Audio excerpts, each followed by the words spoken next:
Welcome to another episode of The View from the Ninian, where I'm absolutely delighted and honoured to say we're joined by a modern-day legend, our captain, our leader, Mr. Sean Morrison. Sean, how are you? I'm really well. Thank you for having me. Yeah, excited to be on. Yeah, thanks for coming on. We've been trying to get you on for a little while. I'm really glad we can make it happen. I think for many Cardiff fans who listen to us and listen to our podcast, you are a hero. So I'm sure they're going to enjoy this one. And Ben, I think we've got a nice evening planned, haven't we? Yeah, it's not a bad way to spend an evening, is it? No. Worse. Yeah, definitely had worse. Let's start from the start. First of all, how are you doing? What have you been up to since leaving Rotherham, and what are you up to at the moment? Just enjoying life, if I'm being completely honest. We had a baby, our first child last May, so he's just turned 13. Yeah, thank you. He's just turned 13 months, and just enjoying that really. The actual end of like the closing chapter of the career kind of happened. I guess it just happened naturally, to be honest. We left Rotherham, we came back home to Cardiff, which is home, and Stacey gave birth in the May, and then the plan was to try and get a football club in and around this area. But if you take away obviously Swansea, Cardiff, and then there's only Newport and kind of Bristol down that side. So geographically, it's not as much as we love living here. It's our choice to live here. Geographically, football wise, it's not great. So I made the decision I didn't want to move again. I didn't want to move the family. I didn't want to uproot just for the sake of a year or potentially 2 years. At my age, you're probably looking at a year. So it was weighing up the options of, right, can I commute? And the clubs that were interested were with distance wise were too far. So once we got to kind of October time, I kind of made the decision. In my head, I was done, and I had a few bits and bobs pop up towards the end of the year, beginning like New Year. But once again, it was just it just wasn't worth our time to try and find somewhere to live for 3 or 4 months, or I would have been in the car, staying in the hotels, and I just didn't want to do that. I wanted to enjoy what we have at the minute, which is watching our son grow up. Yeah, what kind of growing as well? Because that, but I don't know if you've seen, anyone of the listeners have seen like Sean's missus Instagram, but my God, that kid's probably the same height as Sean now. He's massive. He is massive. We had the health visitor come round last week, and he was off the percentile scale in height, and he's still over the 99 percentile. So he's a long child, but he's just carnage. But it's great fun. We're loving it. I was a long child as well, and I'm currently 6'4", 6'5". So that's probably where he'll end up, Sean. It bodes well for him. Yeah, I hope so. Yeah, he'll be a centre half as well. So we're short of centre halves. Yeah, well, he could be the next Kiefer. He could be the next Kiefer Moore. You never know. What kind of has he got the hair for that though? That is the important question. Is the hair there? Yeah, is the Vaseline going to be in it as well? Yeah, probably. So that if you're done with playing, then kind of what you looking to do next? Is it managing? Definitely stay in football to some capacity. I've been dipping my toe into certain things, little bits and bobs, and it's just trying to find where I'm going to be happiest, where I can balance. Because the last 17 years, although I haven't known Stacey for all that time, I've living in this bubble of football. So to come away from that for a year and just have kind of the pressure of playing, the pressure of staying fit, not getting injuries, and performing at a high standard, not having that for the last year has been great. And I've been selfish for all that time as well. It's been all about my career. It's all about, right, I need to go here, I need to do this, or a lot of our lives has been kind of molded around how the job is. So to not have had that for this year, I think it's just about finding whatever I do next, whether that's coaching, whether that's mentoring, whatever it is, it's got to be that home balance. Work life is what I'm looking for. So I don't want to jump into anything too soon and be too overzealous and jump into something I'm not going to be super happy with. So I'm taking my time with it and seeing where I land. Yeah. Have you started your coaching badges or? I've got my A license. Yeah. So I done my B license. God, probably Kenwyn was still at the club, so it must have been 2015. Wow.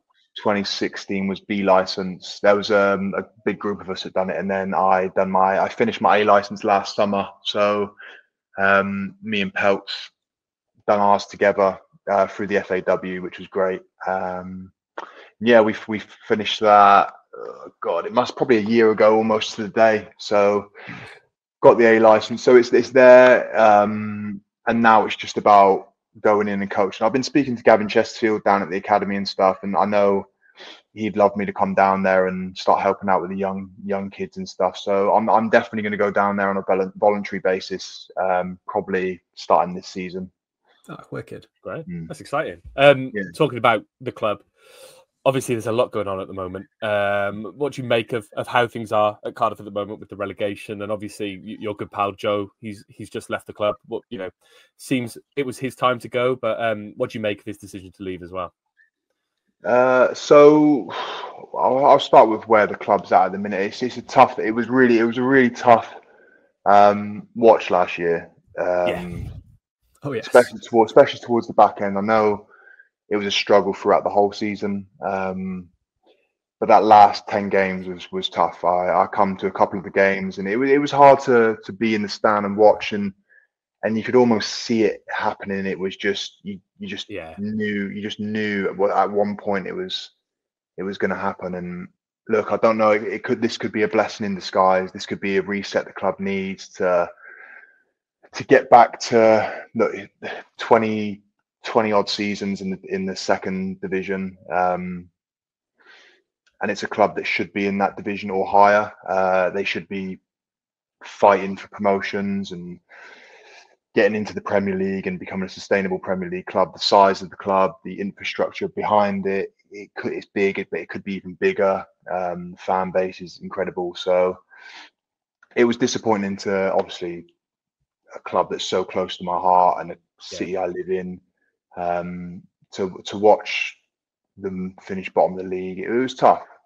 And I know it must have been a tough environment inside the club as well, because I've been there in seasons where we've underperformed and we finished mid-table, kind of back end of that bottom half, and it's not a nice place to be. And I went through the relegation the year before at Rotherham, so I understand when things aren't working well on the pitch, it usually filters up as well. It's at the top and it's filtering down into the staff, into how the club's run, and then it just filters in onto the pitch. Because as much as I love my time at Rotherham, brilliant people, there was lots of stuff that was going on behind the scenes that wasn't right, and it filtered down, and you almost feel let down. You as players, you need help.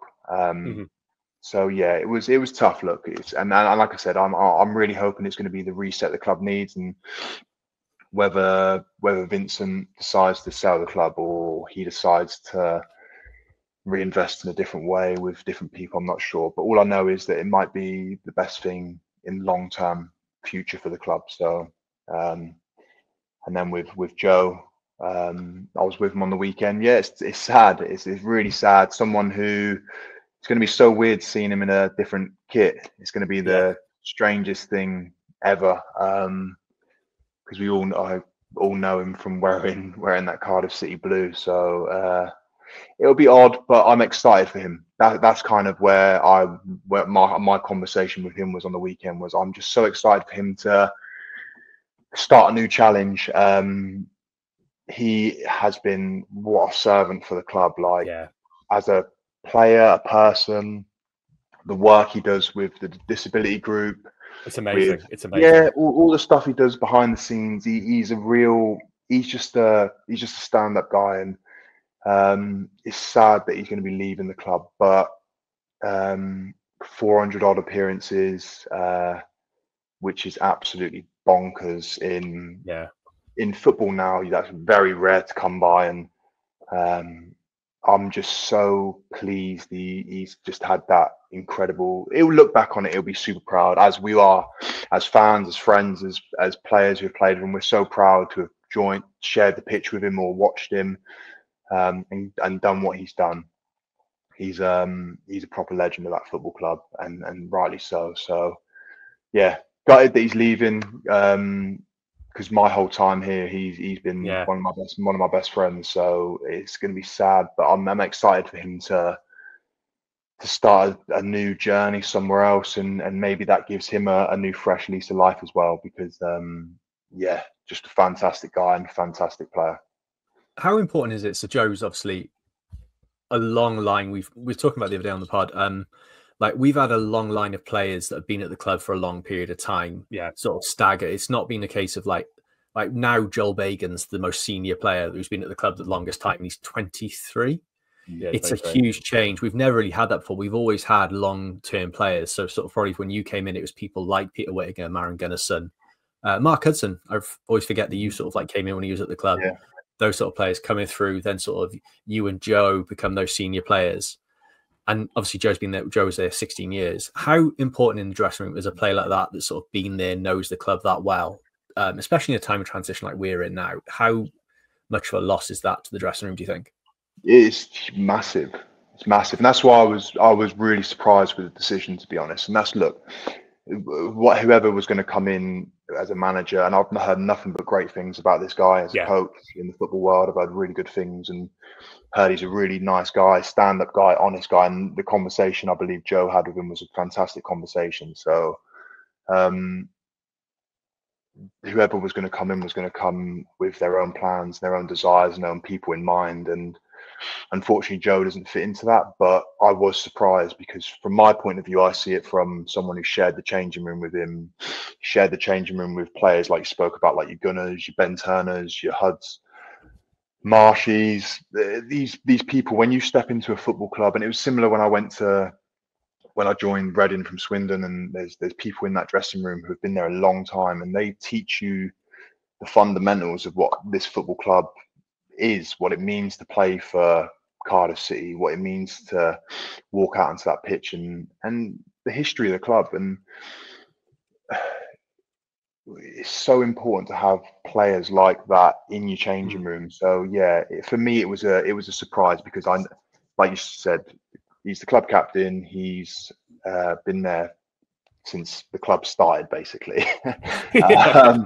And there's no one else in the change room like that. So it's gonna be an odd situation, I guess. But it's a rebuild, and it's how manager wants to do it. So yeah, look, I'm sure it will be absolutely fine, but it did surprise me just because I know how important it is once, especially when new players come to a club.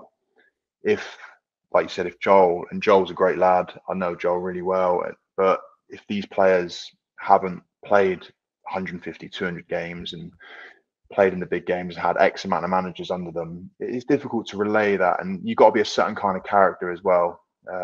It's so important having leaders in the changing room.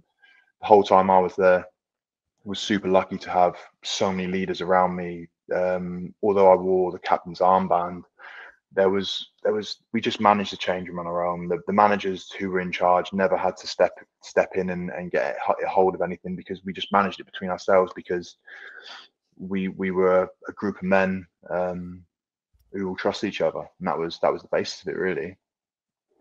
Yeah, it's a question I had later, but it kind of rings true now. That the kind of relationships that you built with the players around you seems to go beyond football, like I've not seen with anybody else. And I think as a player, you linked eras of the club that kind of came before you and came after you. Like when you look back to when you came in, it was people like Gunnarsson, who I know you became really good friends with, through to people like Joe Rolls, who'd been at the club forever, and then beyond that, Kiefer Moore, people like Will Vaulks, who came in later to the club.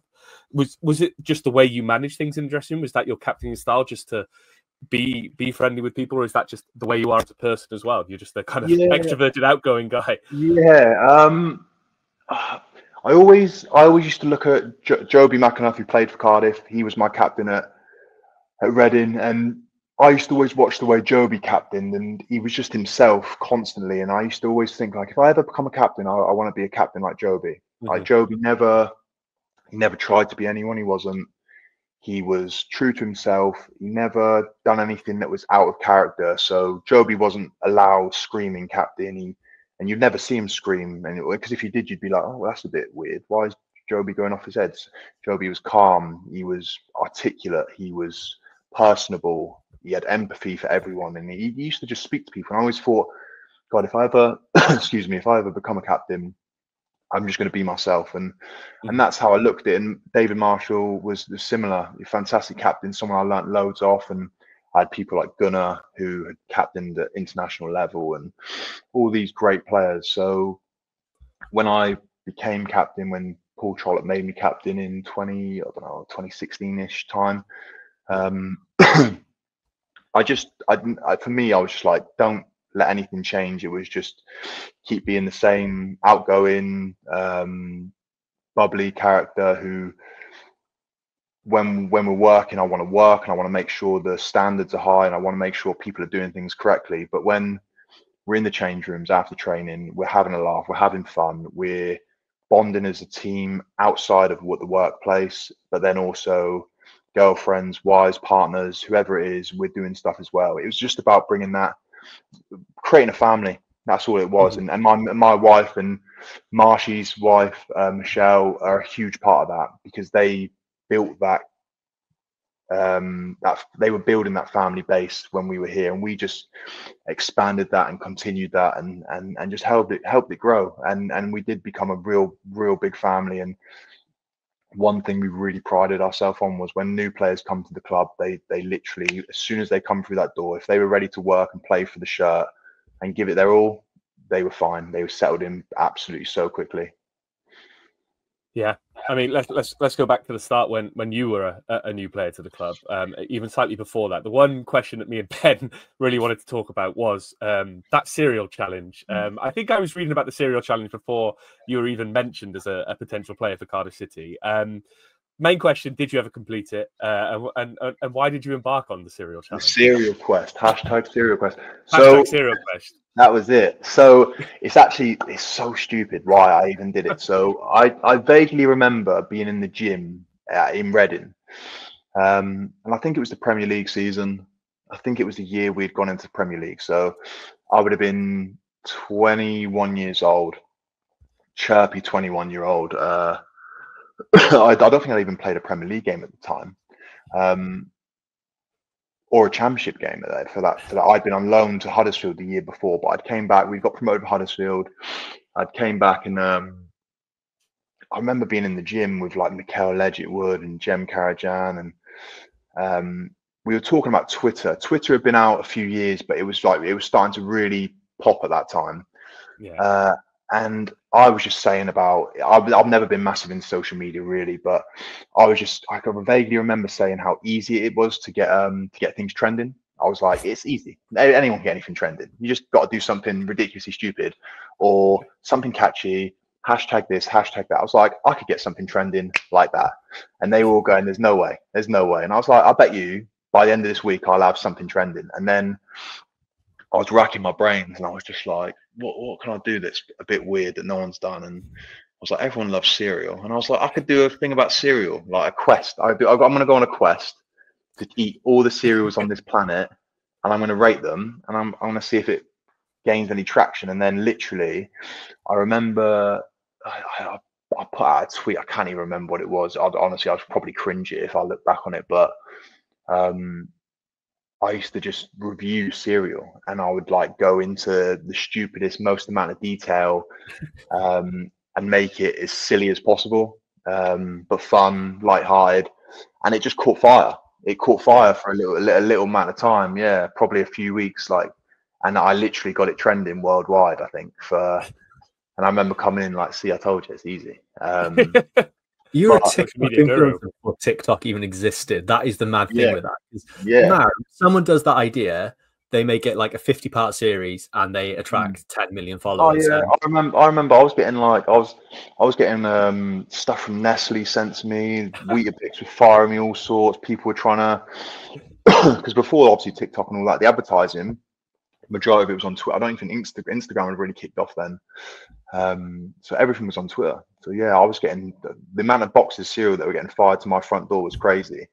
And I remember Soccer AM were trying to get me on and like this, that, and the other. But because of where we were in the league, like we had started the Premier League season, we hadn't won many games, and I was some 21-year-old idiot that had not even played a Premier League game or a Championship game at that time.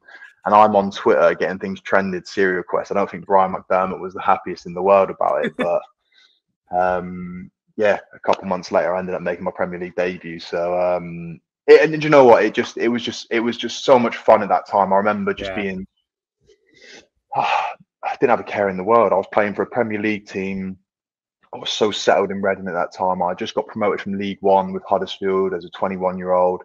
I was riding high on this like euphoric like wave where I'd played at Wembley, penalty shootout. It was crazy. We got promoted, and I ended up going back to Reading. I had a couple of years left on my deal, and and ended up playing that season, which was great. So it was just an amazing time. When I look back, it was crazy.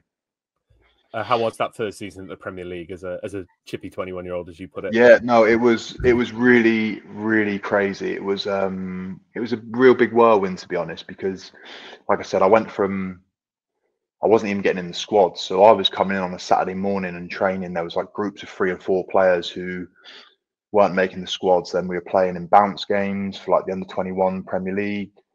On like a Monday or Tuesday, training on different days for the first team, like miles away from ever being playing a Premier League game. And then it was just like the stars that aligned. I was on the bench for a Carling Cup game at QPR away, came on for 20 minutes, done really well. Played the next Carling Cup game, started that one, done really well. And then literally that was on the Tuesday night, and then that following Saturday made my debut. It was probably around November time. So, but that first 3 months, that didn't get anywhere near it. And then, managed to play about half a season and loved it. It was crazy. Played against some incredible players in that time. So that would have been maybe 2012, I think. So I think it was the last year United won the Premier League. So it's Fergie's last season. Incredible Man United team with Van Persie up front and Suarez for Liverpool and Gerrard, and incredible. When I look back at it and think 21 years old and with the 21-year-old lads I've played with now or see on the pitch and stuff, I just think, wow, I was doing that when I was that age, which is mad, which is crazy, but something I'm super proud of. And then, I mean, you know, we were going to talk about the other stuff before Cardiff, but as a Cardiff podcast, we only really care about when you were at the club, really. So obviously you came in 2014, just after we'd been relegated from the Premier League. I think when we look back on that as fans, it was quite a strange time for the football club. I think, you know, with the red kit, with Ole Gunnar Solskjaer in charge, that summer we seemed to spend quite a lot of money. So I guess from our perspective, how was the club sold to you at that time? And you know, were you sold to the club as we're going to try and go straight back up? This is our aim this year, or was it a little bit more? I don't know. Was it a little bit more vague at the time about what the aim was for that season? It was really vague, if I'm being honest. It was. I watched Cardiff play that year in the Premier League and knew loads about Cardiff. I was at Reading when we played Cardiff in the semi-finals of the playoffs. Yeah, of course. Yeah, so I'd been to watch games. I'd been to the stadium, so I knew how impressive it was and how great the fan base was. But in terms of, I didn't realise how many first-team players there was at Cardiff at the time in the squad. There was probably about 40, close to 50 players. So I didn't know any of that. I started the season for Reading, played the first game, got a phone call from my agent, and he just said, Cardiff are going to make a bid. I don't know what you did on the weekend. You must have played well because Ole Gunnar Solskjaer was there. He thinks you're going to be a massive part of this season. So I was like, wicked. This is kind of exciting, but also I don't know what's going on. Didn't expect anything to happen. And then, a few days later, I was down doing my medical. But again, I hadn't spoken to the manager until the medical was done, the paperwork was signed. Went into the change rooms, spoke to the manager. And to be fair, to this day, I owe Ollie a lot. He brought me to this football club. And without him, I wouldn't have been a part of the 8.5 seasons I had, or 8 seasons I had. So super grateful to him, and a super wicked guy. But I think he had bitten off more than he could chew with what was the situation at the club, with the amount of players there was. And I think there was probably a lot of freedom in, like you said, there was a lot of players being signed, a lot of money being spent. Malky had left. Did Malky leave in like the January, December time? Or was that January, before that? Yeah. So there Christmas it was. Yeah, so you had Malky's squad for the team that got promoted, and that was that solid core for a few years, and then that almost got broken up in a heartbeat because there's so many players came in that January, and then you get to the summer where I've come in, and Bruno's come in, and Pilkey's come in, and players have come in. It was absolute bedlam. There was the training. Honestly, boys were sharing pegs in the changing room. God. Yeah, there was not enough space for how many players there were. It was nuts. And then up in the dining room, I remember calling my agent and being like, "I've made a mistake. Like, what have we done?" Oh, wow. Because it's like really tricky, and because like the feeling I got from was like that Malky team was really solid. They built like a good core dynamic, and then a lot of players came in under Solskjaer, tried to change everything in like 100 miles an hour. And a lot of players from outside influence, like people like Juan Carla, who him and Kev McNaughton, I remember speaking to Kev about it, and Kev's favourite thing about that season was just winding him up and calling him Jellybean Head.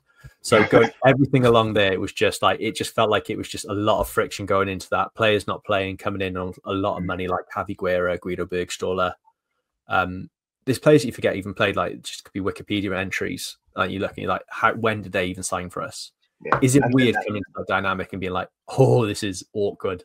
Yeah, it was crazy. I remember me and Pilkey would be looking at each other across the change room, and it was just no one spoke to each other. Wow. You had the Spanish boys were together, you had the Norwegian boys and the German boys. Kenwyn used to be friendly with everyone, and then all the British boys would kind of be together, the lads who were there last year, and the boys who were still there then. And it was just, there was a lot of like animosity, a lot of tension around, because like you said, boys had come in on big wages who probably were tossing it off or didn't really care. And then you had the boys who had got them there in the first place, and it just kind of, it crashed hard, I guess, because the relegation, and then you had all these boys on big wages that were just like, well, if they don't sell me or don't let me go, then I'm going to stay here and pick up my wages. So I think that's one thing that Russell Slade doesn't get enough credit for, is the fact that he chopped that squad down, cost cutting and getting rid of players, and built a cheaper squad back up with British players and players who wanted to play for the club. So, and we did okay on the Slade. Don't get me wrong, the football wasn't great. There was probably some horrible games in there to watch, but we finished mid-table for a few seasons, and we kind of managed to bring it back, I guess, how the club was run, back to a certain level that was sustainable, which then allowed people like Neil Warnock and people who've come in after to make the signings and the players that come in and have that success. Yeah, I think it's true. I mean, like Russell Slade did a hell of a job when he came in. Like, it's such an awkward thing to get that balance in the books, and you've got to bring the right players in. And I think it's weird with Ollie as well. Like, a lot of the players he brought in, his best signings really were defenders. For a bloke that brought in 6 billion strikers, it was his defenders that sort of came in and sort of stood the test of time. Fabio came in, you came in, Bruno came in, and like, what a solid back three of a back four that is. But strikers are princesses, aren't they? Oh, massively. They want to be mollycoddled, don't they? So, do you know what? Bruno, who is one of the best centre halves I've had the pleasure of playing next to, and he made some. He probably got given one of his big first jobs. He probably got given too much of a budget, too much freedom to go and sign who he wanted, and it was always going to crash and burn at some point. So, yeah, he's a fantastic guy, Ollie, and nothing but great things to say about him. But it was just, the club at that time was a tough place had to be a player, especially a new player. But I imagine it was the same for those boys who'd got them promoted and been in the squad or as a team for a few years. It must have been a hard place to be. Yeah, it felt like from a fan's perspective, it felt just like a very very strange time to be a Cardiff fan, because obviously we had the red kit, the relegation, then this massive amount of spending in a kind of hope that we go back up. I mean, we've spoken to other players about the kit thing. How much did you kind of pay attention to the kit being a different colour, all that kind of stuff that came with it? Some players have told us that you're a professional footballer, you just get on with it. Other players have said it does have an impact. What was your view on that coming in as kind of an outsider at that time?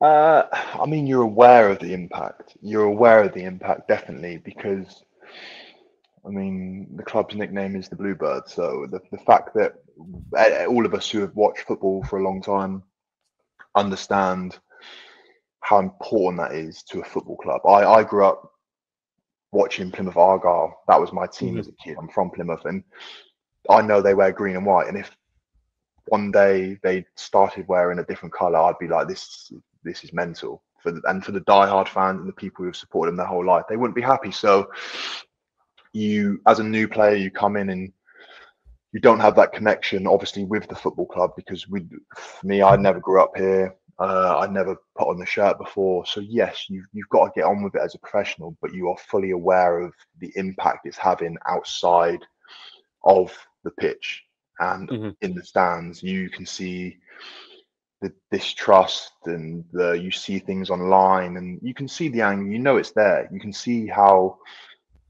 much it affects people outside the stadium, and it's one thing I always wanted to do, was at every club I played for, was to get to know people outside and people who come to watch the games and the fans, because you get to understand who these people are and who is in the stands, who's paying to come watch us play home and away, and cheer us on and boo us when we've not been good enough. But so you are aware that how big of an impact Vincent had made by changing the kit to red, and also changing it to red, then having a massive success with promotion. Yeah, it blights it. It ruined it. It puts a bit of a dampener on it, and it's a bit of a shame, because it's one of the greatest moments in the club's history, and all the pictures and everything will be the players in red shirts. And that's why I think it was so fantastic that we got to be part of. I remember the first game back at the stadium when we changed back to blue, and it was an amazing day. I remember the atmosphere. There was a real buzz in the air, and a real the people outside, the fans were so excited to see the team back at the Cardiff City Stadium, back in blue, what we should have been, how it should have been. So yeah, you've got to get on with it as a professional. There's no way we could dwell on it as players and let it affect our game. But I was definitely aware of how much it did affect the club outside of the game of football. Yeah. One of the questions I had was about that day going back to blue, because I remember that I think it was against Fulham, the game, I think. And there's a team photo before the game, which is obviously quite unusual for a league game to take a team photo. But you're there, just the biggest smile on your face. And I think it's like you could see that you kind of understood what it meant to the fans. And I was always curious, because that kind of played out under kind of like a cloak of secrecy. I remember there was like a fan meeting the night before, but how did that play out to you guys in the dressing room? Was it something you were told was going to happen, or was it something you were involved in from a kind of pushing through it perspective, or just something that you were told late on that it was going to happen? No, it's hard to really remember. I know we weren't involved in any conversations. We got told. I remember it was like, we're going to be playing in blue on the weekend. So I remember there was basically, this is going to happen. Excuse me. This is going to happen. And I think there was a genuine bit of excitement between the players, even lads who hadn't been there long and maybe had only been there from that season. Because as people, we do understand the severity of it. So it was exciting. And I just remember getting to the stadium that day, and there was a real buzz in the air. Yeah. And putting it on and walking out and standing in the tunnel, and excited as all the fans were to see us walk out the tunnel wearing the blue again. I remember that feeling. I think there was the ball boys and girls waving the flags, and yeah, it was just an amazing day. I think I scored that day. I vaguely remember. I think I scored a header from a Aaron Gunnarsson long throw. The classic combo. It was a great combo, to be fair. Yeah. But even we couldn't do that properly that day. All I remember that I couldn't make it that day. I was in London with the family thing, and sort of keeping track on Twitter and seeing the game was in doubt because there was windstorms, and the new stand part of the roof had blown off, and there was doubt whether that game was going to happen. It was going to be the return to blue postponed, and I just remember that being like, this is the most Cardiff City thing to ever do this. Like this great day, and yeah, we might be postponed because our roof blew off. Yeah. No, it was I just remember it being an amazing day. It was a great day, and I just remember it. I think the buzz just continued after the game. People were just so happy to watch the boys back in blue again. And like I said, it's something that's happened in their history, and in 20 years' time, people look back on it and probably laugh. But for a long time, and probably still now, a lot of people haven't got over it. It affected such a huge part of the club's history, and it's a bit of a shame. But what can you do? Sometimes you just out of your hands. I can confirm you did score that day, and it was an Aaron Gunnarsson long throw. I just looked it up, and it turns out my mate wrote that match report. So there you go. Your memory's not all bad, Sean. I know. I haven't had too many footballs, so that's why I've got out early. Yeah. I've got out early. And obviously, jumping ahead a little bit, but following that, we kind of touched upon it already, but Paul Trollope comes in. I think it's the start of the following season, potentially. Obviously, Russell Slade.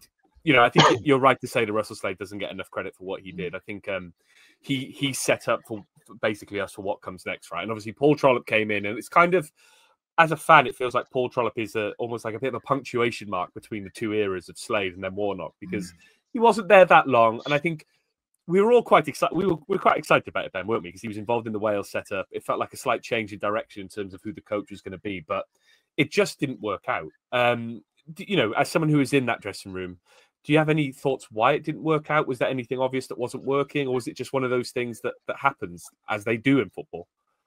Yeah, I don't know. I couldn't probably put a finger on exactly why it didn't work out, but Troll's still one of the best coaches I've ever had.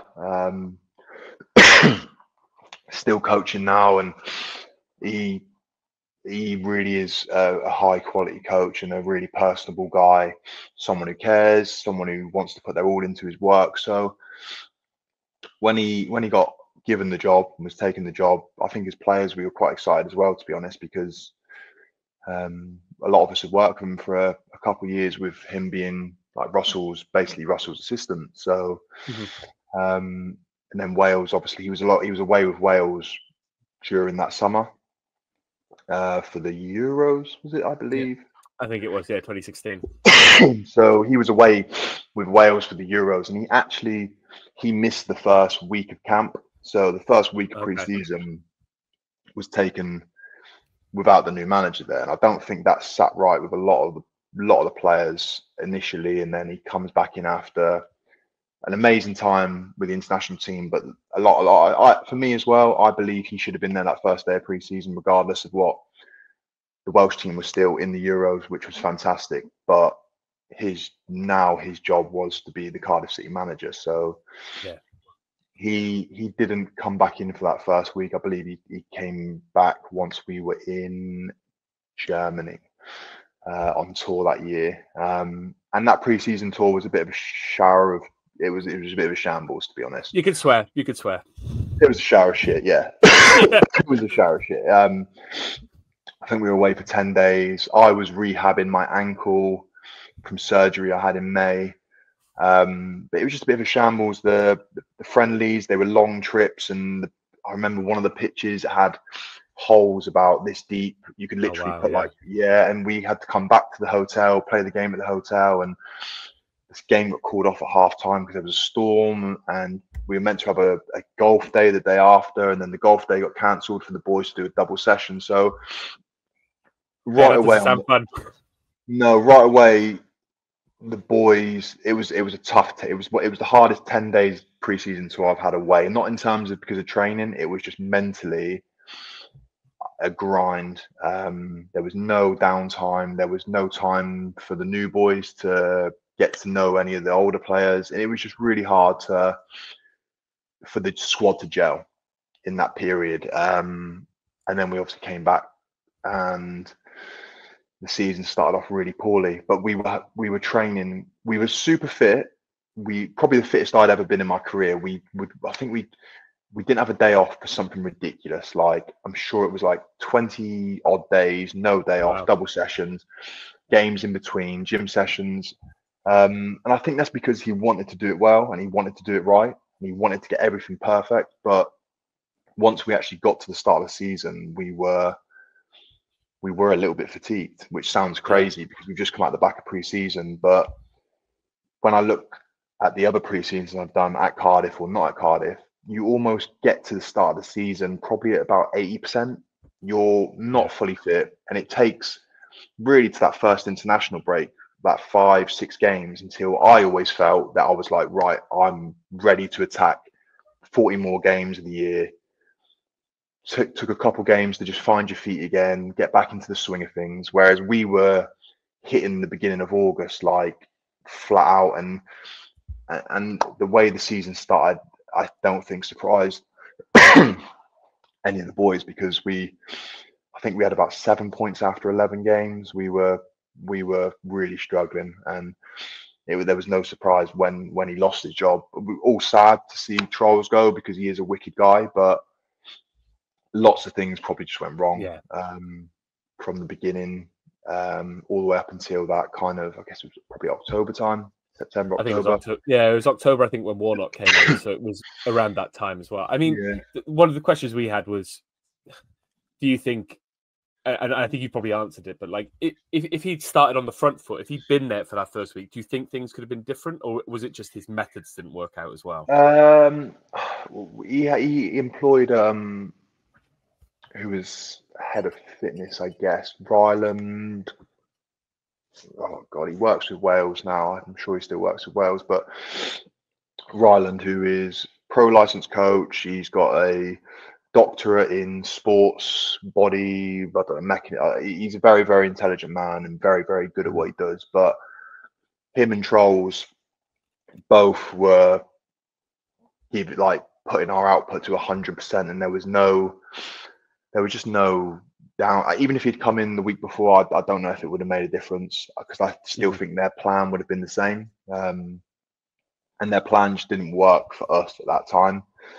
It might have worked with a different squad of players. It might have worked for a different team at a different time. But with what we had to deal with for that first few months of the season, it just didn't gel. And it's unfortunate, because I do think in another life, he could have done really well with Cardiff. I think he was not ahead of his time, but he was definitely a forward-thinking coach. So the way he wanted us to play at that time in 2016 is how most teams are kind of playing now, with full-backs or wing-backs who are very expansive, come inside, interchanging. A really great coach. And it's always sad to see managers leave, because they those guys are the hardest working, the coaches and the managers.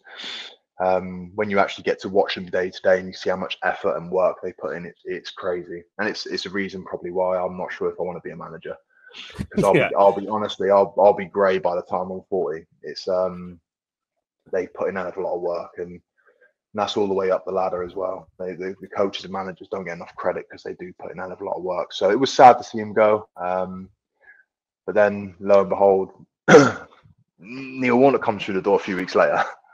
Yeah, I mean, the next question was basically going to be, how quickly did it change? And it feels like, as an outsider, it feels like someone like Trollope and Warnock's methods are probably slightly different. They're slightly polars apart. But how quickly does someone like Neil Warnock coming in, how quickly does he have an impact on the team and how you do things in terms of his ideas and his methods?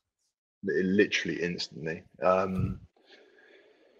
Yeah, like I just said, Troll's been a forward-thinking coach, intelligent, with a great football in mind and learning all the time. And then Neil Warnock is someone who's managed for decades, and probably, yes, he's evolved over those years, else he wouldn't have still been successful, but evolved in his ways. And yeah, I remember we were in the meeting room at the training ground, and he's walked in, and I instantly remember just walking out of the Carp DM room, down the stairs, all the way to the changing rooms, and there was a real buzz in the air again. Boys were smiling, boys were happy, boys were excited at this new version of what this club was going to look like.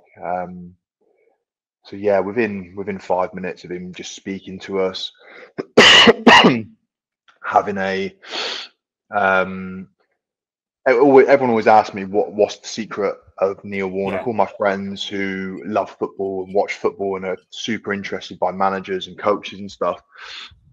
And you guys have met him and spoke to him. He's such a personable guy. Like, he just, when he talks to you, you can see he's listening. He's intelligent. He's funny.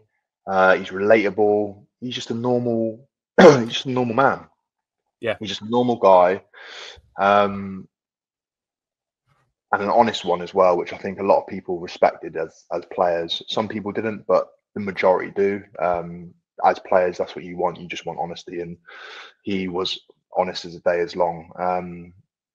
So when we had the success, when I look back on it, for me, I just think, yeah, obviously we were going to be successful because we had a really good squad, with really good players, and then he brought players into that system and that squad who just built on top of what we had, and we were just this solid foundation. Like, there was no weak links in that team. That starting 11 and probably 6-7 other players, there was just no weak link.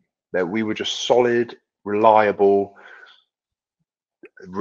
squad that would have literally died for each other. Like, we went to battle every game with the thought of, like, we used to stand in the tunnel and be like, we're going to win today. There's no doubt about it. And if we don't, it's not going to be because of this or that, or we're going to make it tough for the other team. They're going to come off the pitch thinking, God, we've got a hell of a good 3 points. Then we've got an incredible, like, whatever team had to beat us would be going back on the coach or going back home thinking, flipping out, we've had a tough day today. And we've done that for a good couple seasons, and it was all down to the master himself. The players he recruited, the people he brought in, his staff, the way he trusted people. And I think that's what it was as well. He trusted the players, he trusted the staff to do their job properly. And if you didn't do your job properly as well, he'd tell you or you'd be gone. So people got on board. And if you didn't, there was a few stragglers that didn't get on board, but they never disrupted what we had and what we were building. He's a genius. Guy's a genius. He's just so good with people. When he said about how when we met him, we obviously interviewed him on this, and he just makes you feel like you're the only person in the world when he's talking to you. It's like this real ability just to zone in on you and make you feel like you're on the same level as him. It's an incredible skill. But all the kids now, they talk about aura, don't they? It's like aura. That's exactly what I was going to say. His aura level would be 1 million. When he walks into a room, and I'm sure he's had that his whole life. Just I don't know how. I just think you have to be born with something like that. His confidence, his confidence in himself. I think he really believes in what he does, and it shows in how he treats people, in how he does his job. And we could never, as players, question anything he'd done. Whether you thought it was right or wrong, you couldn't question it because he'd always have his reasons, or he'd always keep you in the loop, and he'd let you know why he was doing something. There was times when me and him used to argue all the time in training. Jesus, I was going to ask, were there any arguments? We used to argue once a week. We were the worst all the time, because he used to always be referee. He used to love being referee on like a Thursday or Friday. And honestly, he was the worst ref. Him and I think Kevin Blackwell might have been a worse ref, but the gaffer used to ref, and he used to do it on purpose. He used to make decisions to get players riled up, and it always used to fall. Because me and Sol, obviously, they used to put it'd be like, Sol, you're on that team, Sean, you're on that team, Bruno, you're on that team, Connors, you're on that team. They'd always split defenders evening. It always seemed like me and Sol were on opposite teams. And he used to always give Sol the decisions, and it used to wind me up, something rotten. So then I used to lose my head, and I'd be like boiling at 100, like storming around just trying to kick people. And the gaff would be giggling away, laughing, hammering me, and I'd be head lost every week. But he used to do that for specific reasons. Like he would zone in on players if he knew players needed a lift or needed something. He used to get into them through training like that. Like sometimes he'd do it to me, and I wouldn't even know why. Yeah. But it would give me that lift, and then we'd have a conversation afterwards, and we'd have a laugh, and he'd be like, "Oh, got you there, Moz," da da da, chatting away. And then all of a sudden, anything I was feeling going into that week, if I'd had a bad game on the Saturday or Tuesday, I instantly felt a connection to him then, and he trusts me, and then he'd be chatting about the game and what he thought I could have done better, or what he wants me to do on the Saturday coming. So then I knew I was playing, even though I had a bad game. So he was a genius. He was just really good at communicating with players and making them feel on top of the world when maybe you didn't deserve to be on top of the world. Yeah. Like I said, you might have had a bad game, but just his man management skills, phenomenal. You've already mentioned him, but I guess it was the time to talk about Sol. I mean, when you think of modern day partnerships and partnerships we've seen at Cardiff City, yours and his is up there, and the way you guys kind of, as you said, it warriors together and all that kind of stuff. I mean, there's no words really we could say about that man, is there? But it's obviously he's a big loss to us all. Just what was he like to play with and to share a dressing room with as a person? Amazing. As are so many players I've had the pleasure of playing with over the years, but Big Sol was just everyone that met him, similar to how Neil is, aura around the bloke was crazy. He used to walk into a room.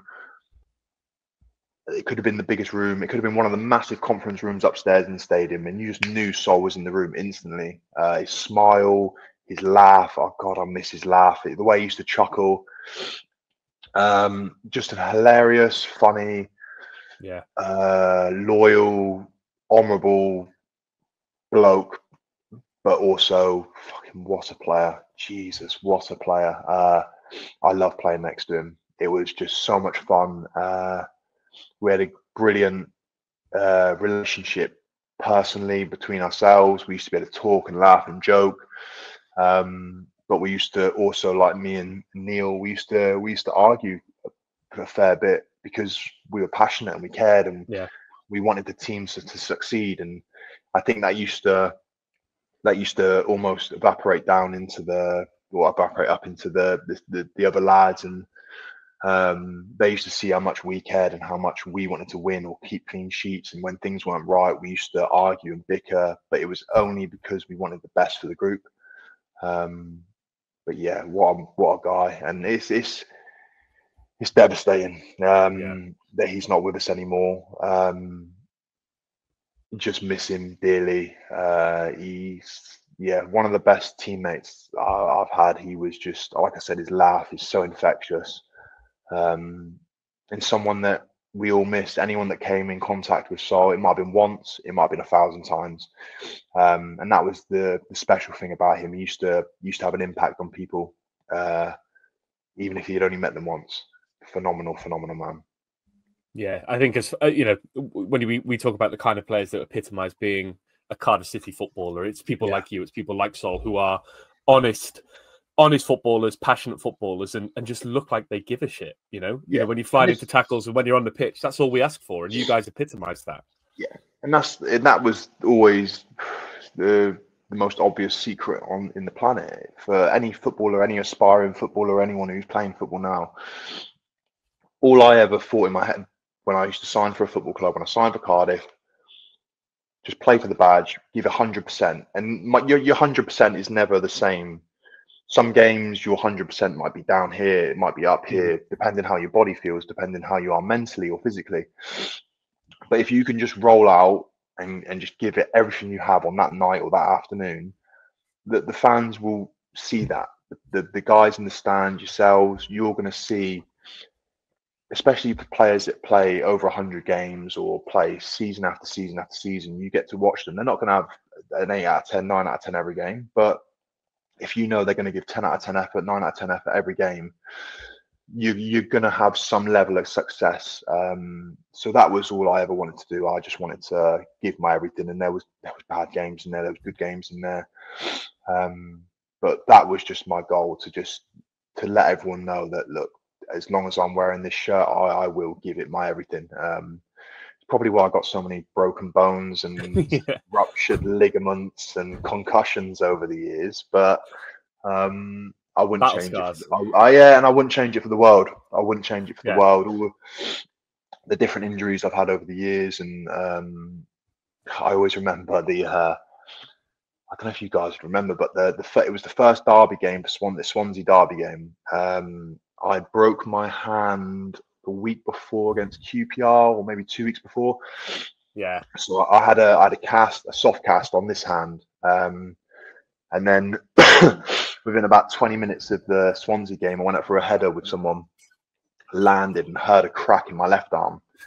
I was laid on the floor, and Matty May ran on the pitch, and I said, I broke my arm. And he said, no, you haven't. He said, what, this one? He was holding the one with the cast. I said, no, this one, the other one. So then he put another soft cast on this hand and wrapped this one. So I had both hands completely wrapped from about my elbow down. And I remember we obviously lost 1-0, and it wasn't a great game. We got a bit battered, to be honest. We didn't have many chances, apart from, I think, someone hit the post early on. But Gavin White had one at the back post. That's the one I remember. Yeah, it wasn't a great. It wasn't a great game. I remember. No, we got outplayed, really, and I think we played 4-4-2, and it probably wasn't the right formation that day. But I remember making blocks and tackles and stuff, and whenever I was on the floor, I couldn't get back up off the floor because I couldn't put my hands on the floor. So I was like a turtle on my back, and I had to roll onto my knees and then get up off the floor. But yeah, it just makes me laugh when I think about it. And I had a really bad blister down at Swansea one year, but all the battle scars were worth it. I wouldn't change it for anything. I do remember. I actually looked up because I thought I'd made up in my head that you had 2 broken wrists or 2 broken hands or something like that, and then that Swansea game came up, and I think there was a moment at the end of the game where you came over to clap the fans, and I think a fan was a bit angry in the front row, and you were trying to kind of almost like remonstrate with him a little bit, but you had these 2 casts on. Like, come on, sorry, mate. Yeah, I actually met him at the charity game last month. Oh, okay. And because all his mates were getting on to me, he was like, he was the one that was giving you all the shit when you come over, and I was like, him. And so I went over, and we had a good laugh, to be fair. But that's the kind of stuff that I live for, like having the relationship with yourselves and other fans over the years. There's people I've got really close with. Obviously, spend 10 years at a club or 8 years at a club. Yeah, you get to know people and build up relationships. So, and I think that was one thing that people, I guess, used to enjoy about myself, was that I would sit and stand and speak to people and be personable and get to know people, because I knew how important that was. Because I remember being a kid and watching Plymouth and speaking to those players when I was 6, 7 years old, and it feels like the best thing in the world. So why wouldn't I give my time back to those people who support the club so passionately? So it was it was good crack to I actually got him in a headlock and said some mad things to him, but we had a good laugh afterwards. I've always said people at the club that do the best are the guys like yourself, like Sol, that move down here and really embrace everything about Cardiff, because it can be a difficult place to play. Like we don't demand a lot, but we do as well at the same time, if that makes sense. Like, we just demand you give it your all, and it can be quite an intense place because it's a one club city. There's a lot of fans about. Like, it can't be an easy place to play, but the players that seem to have done the best and sort of really been taken in by the fans like yourself are the ones that move down here and really embrace the club for what it was. And I think that shows sort of like, well, you're still stuck. You've made Cardiff your home. You could have easily gone where both your families are from, but you decided to stick around because you really took the area to heart. Yeah, well, and that's it. I think a lot. One of the greatest things about the club is geographically, like I spoke about at the start. So majority of people that do sign here do have to move here. Yeah. You get the odd few that don't and commute and stuff, but the majority of lads do move here, which helps build that relationship as a squad, as a family. Because if there's 90% of the squad that all live within a 25-30 minute radius, families get to know each other, kids get to know each other, wives get to know each other, and it just builds that team spirit throughout the year, and it's hugely important. So yeah, I mean, I jumped in head first with Cardiff. I was like, going to obviously move down here, live here, embrace myself in the city, and I loved it from the minute I made my debut. The game was Wigan at home, and I just remember playing that game and being like, wow, like how exciting is this? Like I've got at least another 3 years here. They've got 3 seasons to play at this football club, and then 4 years, 5 years, 6 years, and yeah, and then before you know it, you're like, oh, I'm never going to leave this place. I absolutely love it here, love the city, love the people, love the club. So yeah, it was easy for me to really embrace or step into the Cardiff City world and embrace everything it was about. Because I don't know, it resonates with me. I'm from a working class family, and Plymouth Argyle were a well supported working class club, and when I come here and the people, the Welsh people, I just love it. I love it. There's not one thing I do not love about living here in Wales. I absolutely adore it. Yeah, I mean, I think as Cardiff fans, we'd say we'd love having you here as well. And I think obviously the seasons that kind of cemented your legacy with us were the promotion in the Premier League season. I can't believe we're an hour in and we haven't even got to that moment yet. So I think now is the perfect time to kind of dive into that. I mean, you've already talked about Warnock, and you've talked about the dressing room, but you were the captain that season who kind of took Cardiff City to the Premier League. And obviously it was in blue, so there's no tainting of it from the red kit. It was just, I think I could certainly say as a Cardiff fan, it was the best season that I've ever experienced. Ben, I'm sure you'd say the same. From the outside, it just looked like you guys were a freight train that never looked back. You started the season so well, and it just felt like it felt like the media was kind of going, there's going to be a moment where it drops off, but it never dropped off. Is that what it just felt like in the dressing room, that you guys were just 100% all the time? Yeah. Like I said to you before about when we'd be stood in the tunnel, and it got to a point where we didn't have to say much to each other. We had the game plan. We knew our jobs inside out. Everyone knew their jobs. There was no grey areas. Everyone knew what they were doing. But we used to stand in the tunnel and it'd just be like, right, let's go to work. It would be on the road. Let's get 3 points. Let's get back on the plane. Let's get back on the coach. Let's get back. Right, we've got a game Tuesday. We're going to get 3 points. And it was just like we were systematically just ticking them off one by one by one. And we never got too far ahead of ourselves. I remember it never really entered my brain anyway about, God, we could get promoted, until it got to like really close to the end, probably middle of April. I think when we played, it was either Norwich away when we won, or maybe Sheffield United at home. It was around that time where there was only a few games left, and it was like, oh well, we could actually get promoted here. Like Fulham won't piss off. They keep on your tail. Yeah, but we used to look at it in the changing room. We used to look at it the other way, where they'd win a game and they'd be coming into the changing room going, how did Cardiff get on? And they're like, they won again. Like, no, impossible. Yeah. So it must have been so frustrating for them, but we started the season really well. We won the first 5 games. Mendes was on fire. Ken Jr. We knew our back four was so solid, and we had obviously Gunnar sat in front of the back four, and then you had Ralsey, you had Bryce, an amazing loan signing, by the way, Craig. Yeah. Like masterclass. So him and Ralsey ahead of Gunnar, just running up and down like flipping Jack Russells, lunatics, just getting after it, tackles, winning balls, goals. And then Aaron in front of us. So that defensive five we knew we weren't going to concede many goals. And it was if Mendes, Junior, or Ken, if one of those 3 had a good game, we'd win the game. It was like hands down. And when 2 of them had a good game, we were just running over teams. Good teams as well early on in the year, where like Junior, Mendes, and Ken all started really well. That Villa game at home, Villa at home was still one of my favourite games we've ever done. It was phenomenal, wasn't it? It was like that game, the Leeds game, which was a night game, I think. the buzz in that stadium that night when we played. I used to love playing Leeds home and away. It was just one of the best fixtures. I loved it, and because we always won. It was literally like we always beat them. win. Yeah.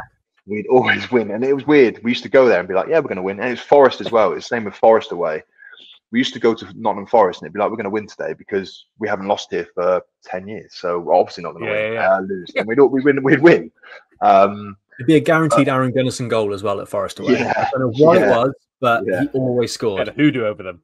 Yeah, but Burton away was the first game, and obviously Ken. It was a terrible game. Ken Zahor scores in the 91st minute. And then it was just like, oh, we got a bit of luck there. Like, we've got 3 points. We're off to a good one. And then it was home game. Then it was just like, and it just snowballed all the way through until kind of Christmas. We had that little bad patch. But then once January hit, we just went on like, just let's go. And the squad we just knew what we had to do. And the manager dealt with all the outside noise and all the stuff on the outside. He just dimmed it down and made it not a big deal. He took all the pressure. And we just, even as we got really close to the end, I didn't feel like that magnitude of pressure. We knew once we got to the whole game, the derby game and all that, like we needed to win these games, but it didn't feel like, I don't know, there was pressure, but I just felt like we had so much trust within our changing room of the player you were next to. I used to look to my right, I had Lee Peltier. I used to look to my left and I had Sol. I used to look in front of me, I had Gunnar. And you just look all over the pitch and it was just like, we've been doing this for 40 plus games all year. We had so much trust in each other to get the job done. We just never doubted each other. There was never any doubt. We just believed in what we were doing so much. And we literally, like I said, like the word battle or war, every Saturday or every Tuesday night, it was like going to war. And that stemmed from the manager and the coaching staff, the physios, the chefs. Like it was just everyone. I can't explain to you. It's like everyone was together. And it's such a cliche. They always say successful businesses or whatever, everyone's in it together. We really were. It was even the kit lady. And it was just, I don't know, it was just a very special. When I look back on it, it was literally the most magical season ever. There was not many lows in that season. No. And during a football season, you usually have this peaks and troughs, but it was, there wasn't many. It was a good year. I've got the results open on my right, and there's a period which I didn't even realize at the time, from mid-January to the 2nd of April, where we didn't lose a game. We drew or lost. And I at the time, I probably didn't even realize that. But it was just the kind of journey we were on as a team and as a fan base. It just felt like inevitable, as you say, at times. I guess there was a couple of moments of kind of towards the end. I think it was the derby game away, which had been rearranged, that felt like the wheels might come off. But then, I mean, we have to talk about that whole game. I think that was the moment for us fans where it was just like, okay, this is happening. And obviously, was that your best moment, your best goal in a Cardiff shirt? That second goal? I think so. So the derby game is that was such a weird game to play in. So first half, 1-0 up. I honestly remember thinking we're cruising. Like they were offering nothing. Derby, they were just playing in front of us. I think Pato scored a volley. Benno played like a long diag over them. Pato hit this volley, front post goal. And we were just in cruise control. And it was like, we're going to be fine here. Once this team goes 1-0 up, we don't mess this up. And then it was just like capitulation, mistake after mistake. I made a mistake for the Cameron Jerome goal at the end. My ankle kind of buckled. Yannick Wildschut come on and made a mistake. And it was just like, it just kind of, and next thing you know, we're walking off like, we've got 2 games left. If we, like, Fulham have got the upper hand now, like we've literally, like, have we ruined it? And then I think that Friday, Fulham dropped points maybe on the Friday night. I think so. I think they drew, yeah. Yeah, they drew on the Friday night or the early Saturday kickoff. I can't remember. And then, Hull was, wow, what a day. Oh, my God. It gives me goosebumps when whenever I see that goal back, the second one. Weird. I don't know why I honestly, like, I remember in the change room afterwards, the gaffer was like, well, what the fuck were you doing up there, son? I bet he gave you a barking for it.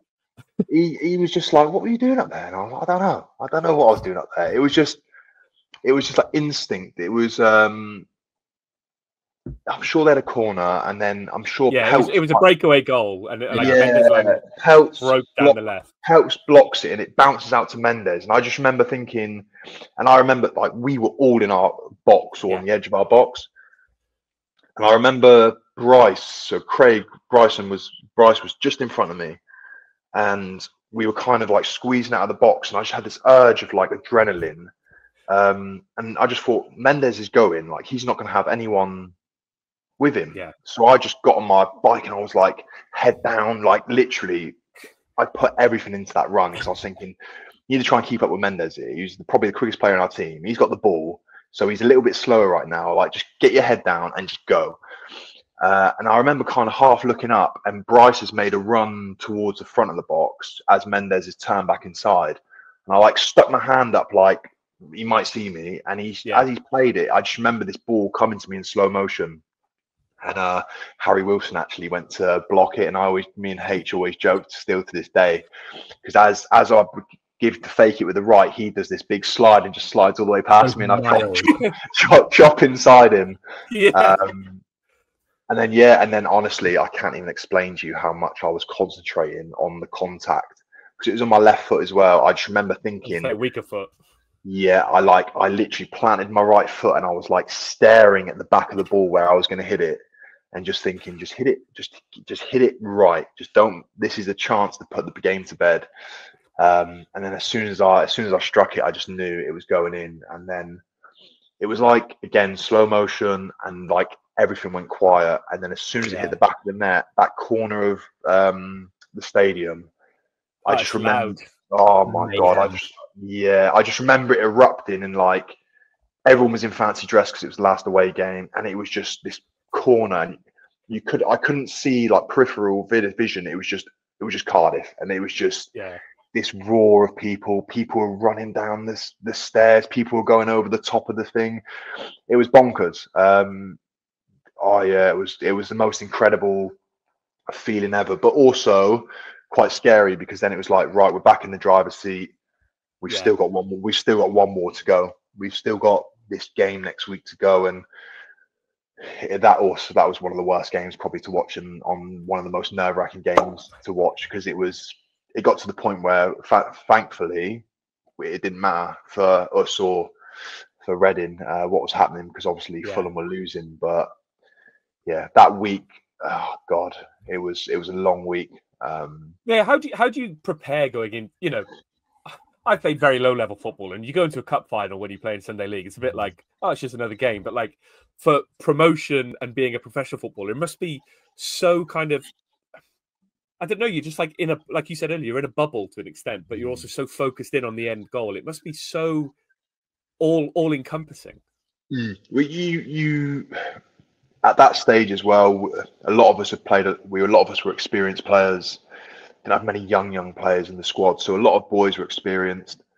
We've been doing it all season, and nothing. The manager didn't change training that week. Everything was the same as it would have been.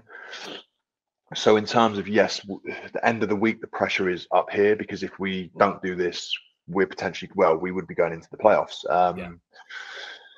But you revert to type, I guess, like your routine, your schedule, how you do things. You just do the same thing you've been doing all season. That's how I used to work anyway. I used to eat the same stuff. I used to sleep the same schedule. I'd nap the same times. I'd go for walks with a dog. I'd do this with my missus. So it was all, whatever your routine was, you just try and stick to it as best you could, because then before you know it, it's Friday night. One more sleep to go, and we're going to be playing in one of the biggest games potentially in the club's history, to get over the line, to go back and be a Premier League club, which is incredibly exciting and something I look back on now and just think, wow, how lucky was I to be involved in games like that? Because when you're starting out as a professional footballer, well, when you're starting out as just a kid who's playing football who wants to be a professional footballer, you never dream of ever being involved in games of that magnitude or having that much riding on it for a football club. So to have had as many games, special games in my career or personal that's personal to me or to the club I played for. At Cardiff, for like the whole game, the Reading game, the Premier League games, it's so special, and I just feel very fortunate that I've managed to do that. Yeah, it's incredible and a bit bonkers, to be honest. Yeah, what was that game like to play in? And I think Fulham conceded quite early, from what I remember, and I think the atmosphere changed quite quickly to a bit celebratory. But as a player on the pitch, were you getting the scores? Were you being told what was going on, or was it just head down and get through the 90 minutes? Originally, the first half was head down, get through the game, and then the big cheer come through, and you kind of were like, right, Birmingham have scored. That's just now we have to concede, and Fulham have to score 2 goals, whatever. Like we're in a good position, but there's a long way to go. And the way Fulham had been playing that year, they were quite easily one of the best teams in the league. Their squad was phenomenal. They had power and they had pace and they had goals, so they were a good team. And then the second goal, I think, come just before half time. So we were in the changing room, 0-0. Right, now Fulham have to score 3 goals in the second half. This is kind of, if we just keep this nice and safe and cushy, and I think Reading at the time were staying up because their results were going their way. They needed a point to stay up, didn't they? Are you like sort of saying to each other on the pitch, like players are doing stuff, you're like, what the fuck are you doing? Yeah. I remember Jan Kermorgant come on the pitch and was running around like an 18-year-old kid who needed a goal to get £1 million bonus because he's got history though at the Cardiff City Stadium, so I can guarantee you why he's done that is he did one of the worst penalties you'll ever see at the Cardiff City Stadium in a playoff semi. So I bet he came back, and I don't think he played before that. So he tried a Panenka in the playoff semi-final, and David Marshall had time to dive to his right, make a cup of tea, and walk back to the middle of the goal and save it. I've never seen that. No, I can't believe I haven't seen that. You should look it up. It's good. I'll have a look at it afterwards. Good. Yeah. Well, it makes sense because he was trying his hardest to score, and he hates us. He'd been on the pitch about 2 minutes, and he'd cut my eye open. Oh, wow. Because I remember I was on the side of the pitch, and Matty May was putting the Vaseline on and trying to flip in. I don't know if I needed staples or not, but I just remember Peltz screaming to the side of the pitch like, get back on, we need it back on. And then Jan was running around like a headless chicken trying to score goals. And I remember saying to him, mate, like, chill out. Like, you're safe. We're going up. There's literally 10 minutes of the game left. Yeah. No one wants to get injured. Everyone wants to just get through today. The next 10 minutes, safe. You're a championship club. We're a Premier League club. Everyone wins. Let's just... And then after that, he was kind of like, yeah, maybe. But then the game was petering out anyway. Like, I remember the Reading team, I can't remember who was at the back then, but they were just knocking the ball between them and the goalkeeper. And it got to the point where it was like, I know it's not great for probably an outsider looking in for those teams, but Birmingham, Fulham needed 2 more goals. It was never going to happen. Yeah, and then I just remember like, because obviously the linesmans, they always get off early, so they obviously talk through the mic when it's going, and I swear every 2 minutes, like, ref, how long? He's like, 58 seconds. You asked me 2 seconds ago. Like, it's and in 6 seconds it'll be 50 seconds. So yeah, just give me a second, like, just relax. And then you just saw the linesman just start making a beeline across the pitch, and I remember just like this feeling just of emotion go through me, and then you heard the whistle, and then it was just like a sea of blue. It was like something out of Lion King.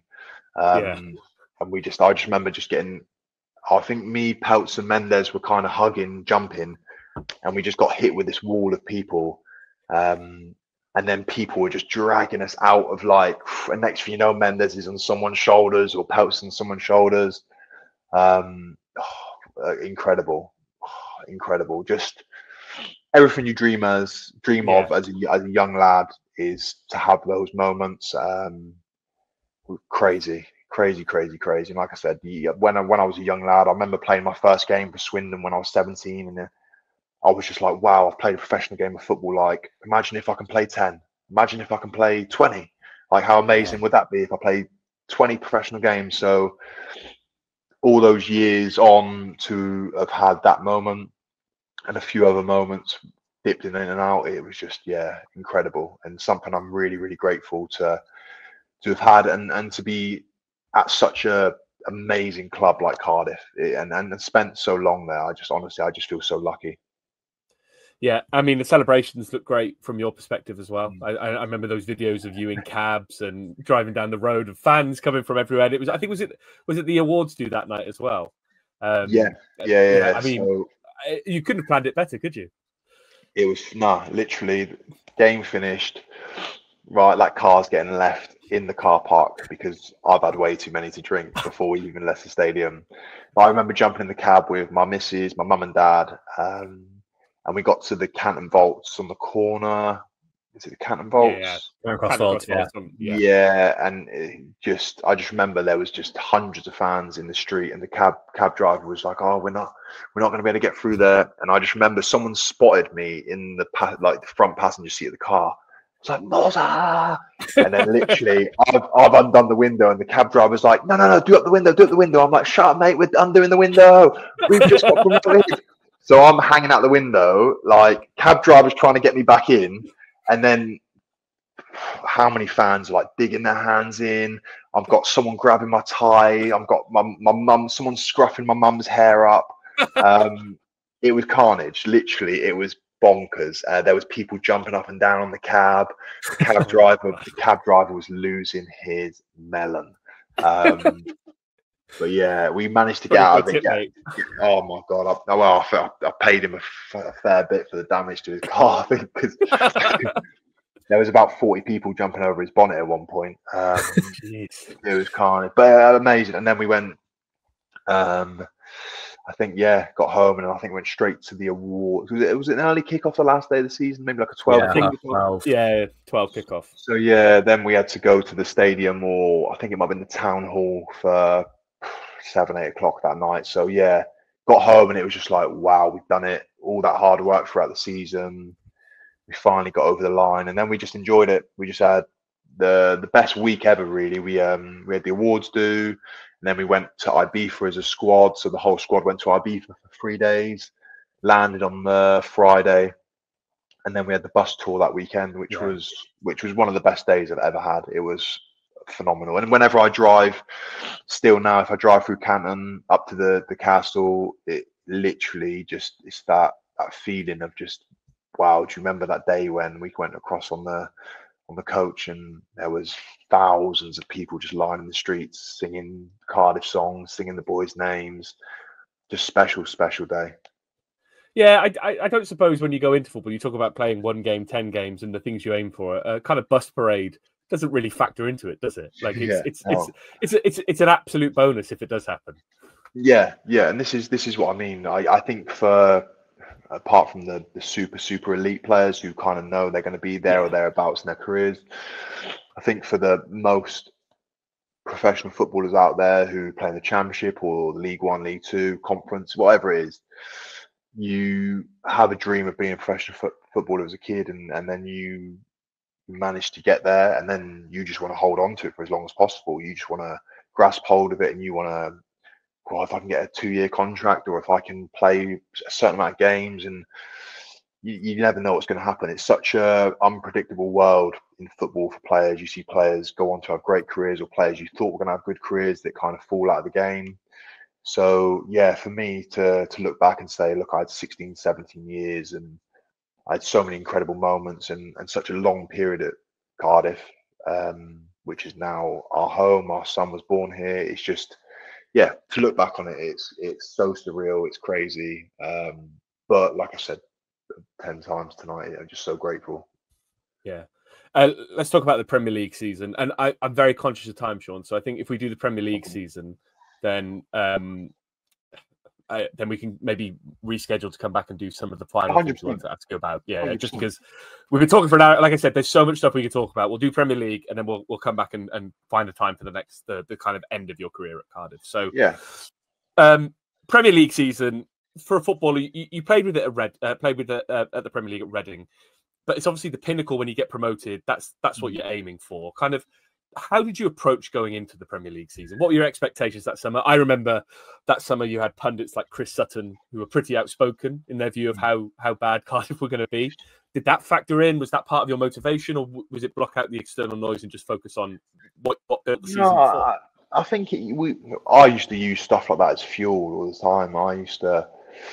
I wouldn't actively go searching for articles or see things, but when someone says something like that, especially when you just go into the Premier League, it's everywhere. It's everywhere. The magnitude, like if someone said that about a team coming up from League One into the Championship, you probably wouldn't see it.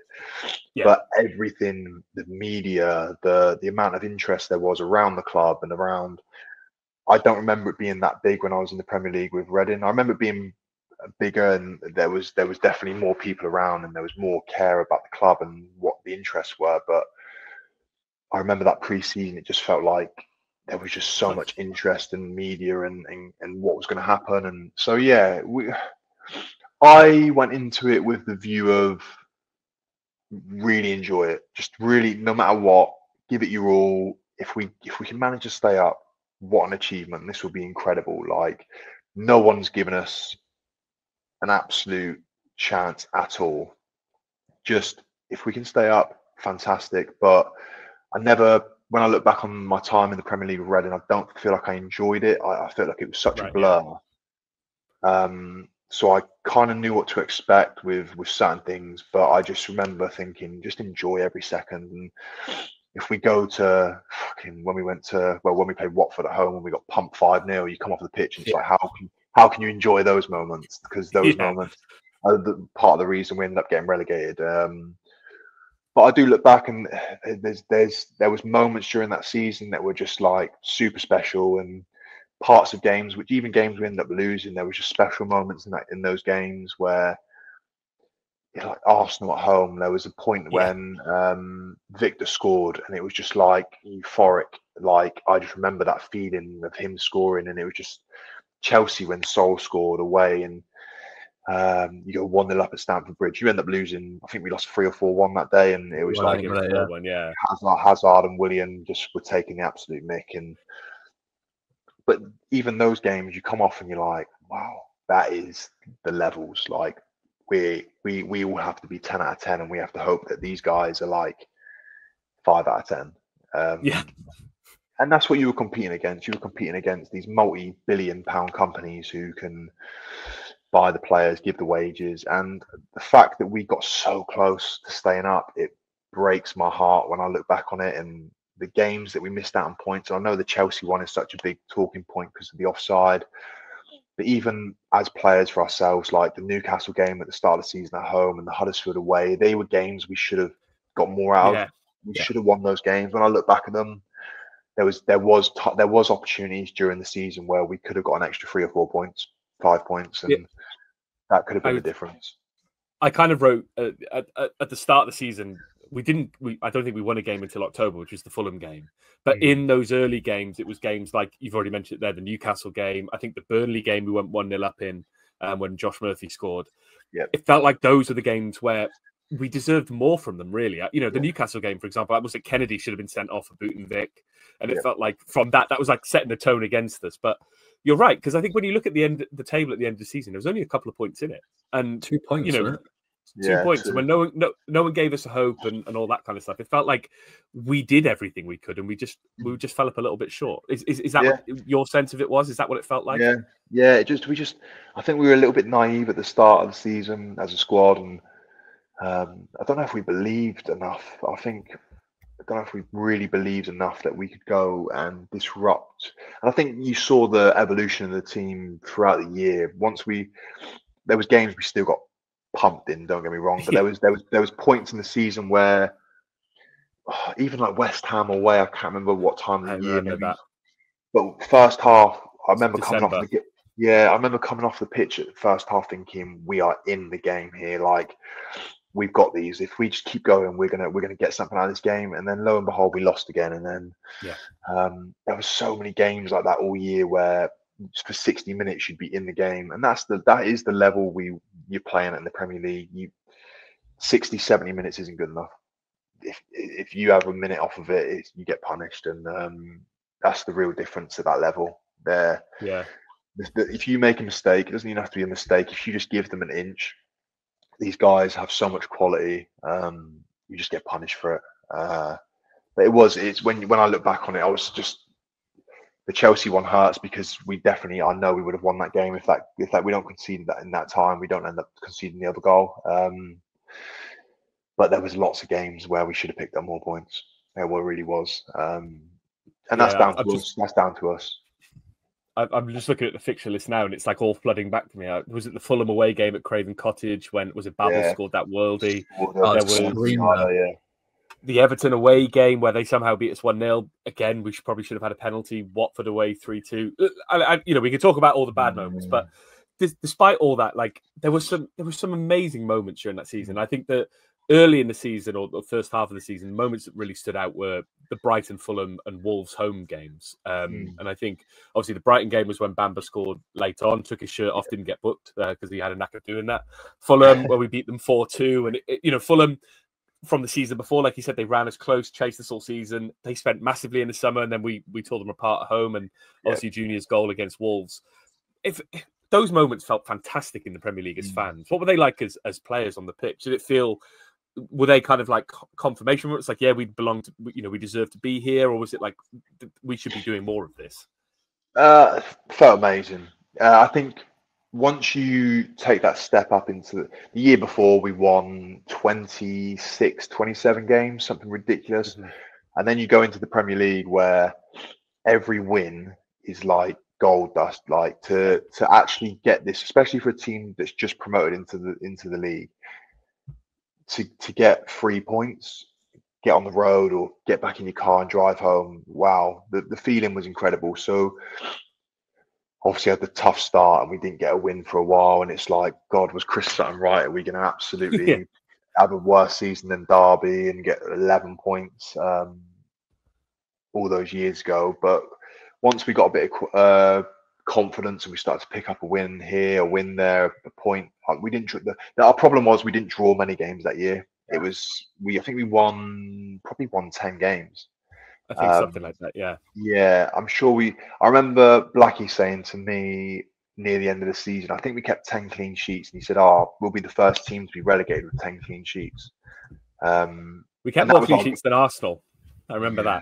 Yeah, so look, there was so many good things in that season, but we fell down a little bit with maybe our naivety, and I think if we'd really believed that we could have done it at the start of the season, we probably would have picked up a few more points here and there. And obviously with what happened with Emiliano in the January transfer window, you'd like to think for someone of his quality and what the club were bringing him in for, he probably would have added a few more goals. And those goals in the Premier League are gold dust. They're hard to score a Premier League goal to create chances against those teams. So there was things that happened that definitely worked against us that were out of our control. But if we had as a squad done more early on in the season, we probably would have stayed in the Premier League, and you don't know where we'd be now. Let's talk about the Emiliano situation. Obviously, as fans, we only we see that he signed for us, and then obviously the tragedy that happened. What was that like in the dressing room as players? I can't imagine the kind of feeling that you guys were going through, because I don't know if you met him. I don't know how much you'd had interacting with him, but he'd been at the club, went home, and then all of a sudden he's not there. And what happened. It must have been so hard to go through as a group, because it's just kind of unfathomable, isn't it? Like that doesn't happen.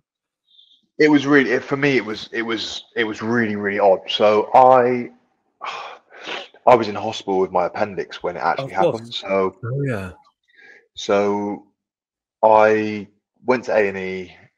I think that was probably that might have been the day that he had gone into the training ground, or maybe the day after, because I never got to see him. So a lot of the boys, he had gone to the training ground, and kind of, I think a lot of the boys, apart from Sol, I think Sol had spoken to him, met him. Most of the boys had seen him from afar while they were training. But we obviously all knew that, like, we've got this new striker from France. He's going to come, and hopefully he's going to be the difference, what we need. And then, I woke up that morning, maybe morning, afternoon after the surgery, and it was just on Sky Sports News. And I remember, I think Peltz rang me or texted me and was like, "Mate, the plane's gone missing." Like, for Emiliano's plane's not where it should be. And it was just a really odd, surreal situation. And I was just coming around from the surgery, and I was just like, I don't understand what's going on.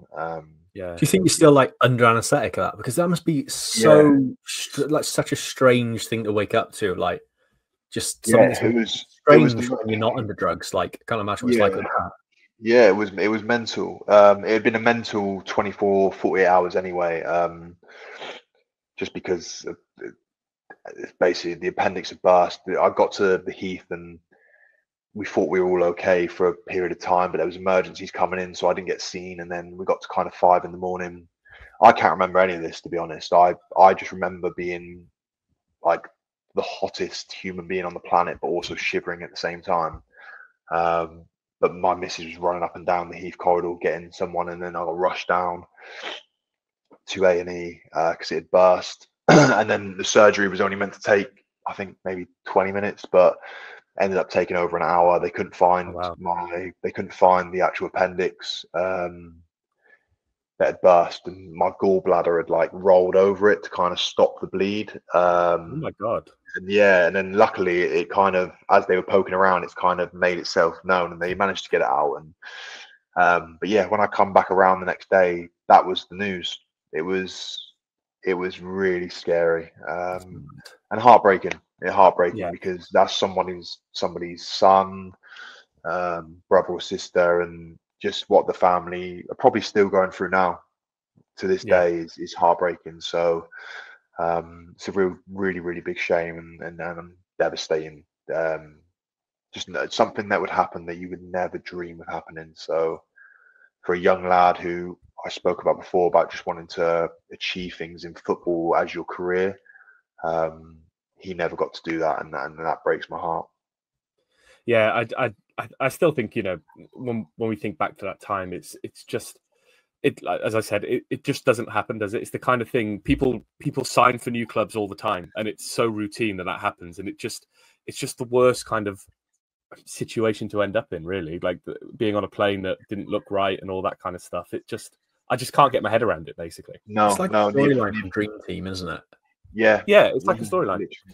It's literally something you don't think would happen in the real world, because why would this happen in the real world? Why would this player come sign for a Premier League club? And it's like something out of a horror film or something that's happened. It's just something that really shouldn't have happened. And devastating, absolutely devastating. And I think it shook the manager badly, and the staff and people who were involved with the signing of the player. And because you're always going to look back at that and think, God, did I play a part in that? If I never wanted to go and get that player there's so many variables that could have happened, and it's just a heartbreaking situation.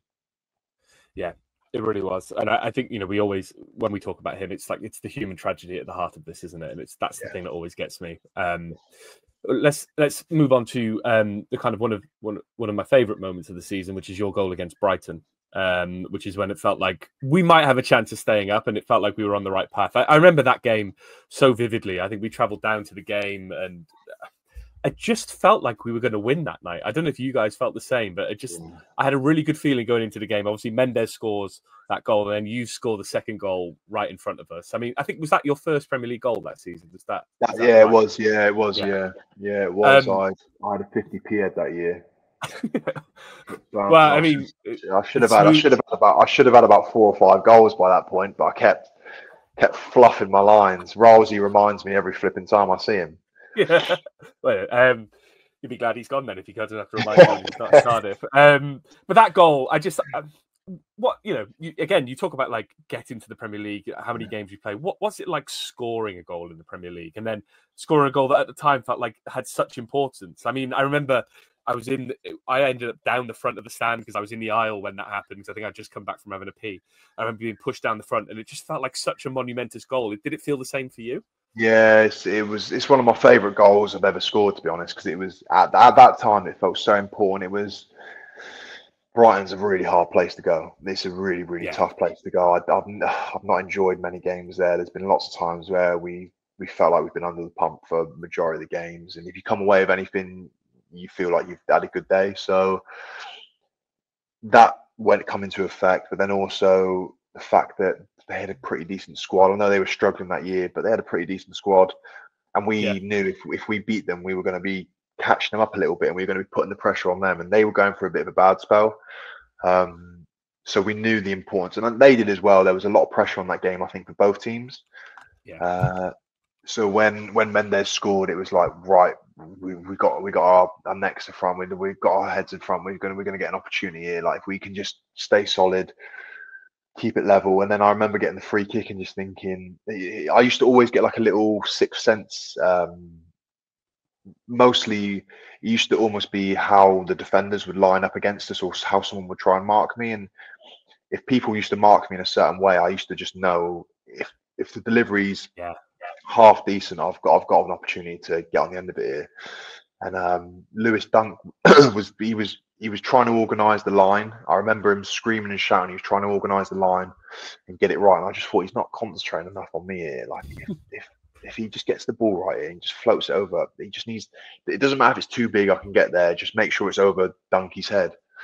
And as soon as I can't remember who took the free kick, if I'm being honest, I feel like it might have been Junior, maybe Mendes. I can't remember, but I can't remember either. Sure, yeah, it's Taylor in my head. Yeah, I just remember as it was in the air, thinking, yeah, this is mine. And again, time almost stands still. Head it, go around the back of the goal, and again that corner of the stands just going crazy. And I loved it. I've got a picture. I don't know if Pete, the photographer, took a picture that day, but it's one of my favorite pictures. I've got the it was one of my favorite away kits. The lime green one.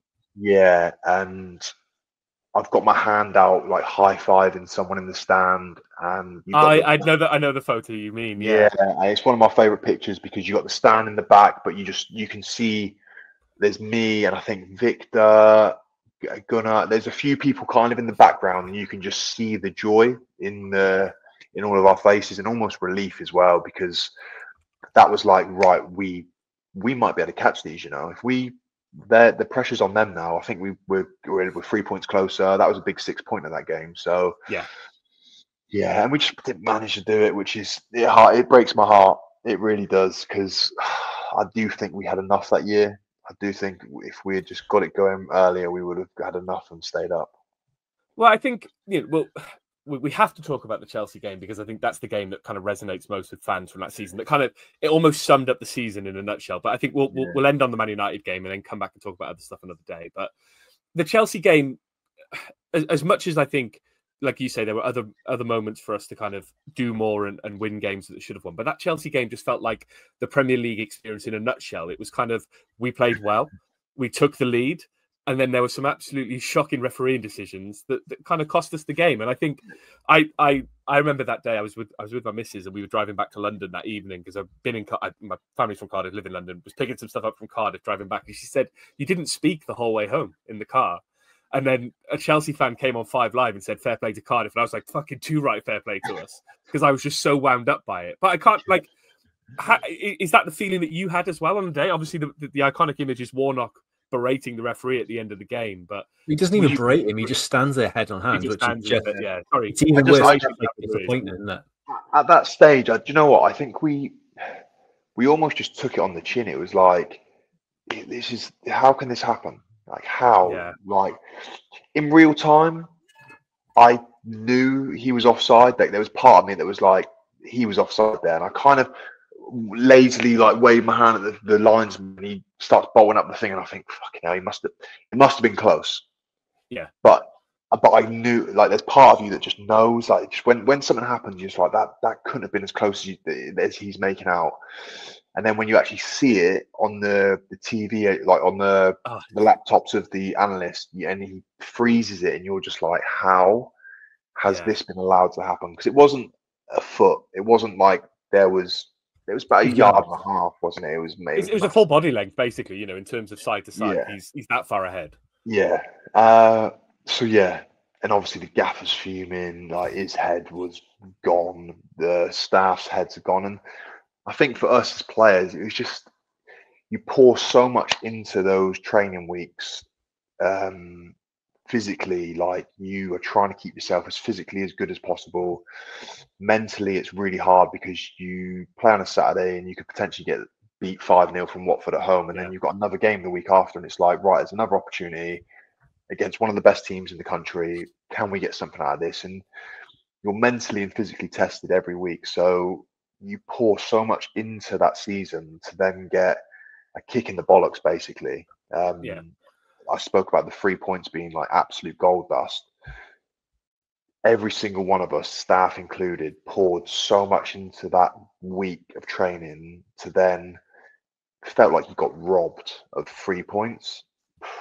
I remember. I think that Warnock said around that time you train for that specific situation of like getting out quick, because that's what they were known for. They were known for kind of one player rushing out, one player rushing in. So you all rushed out. So you train for a very specific situation.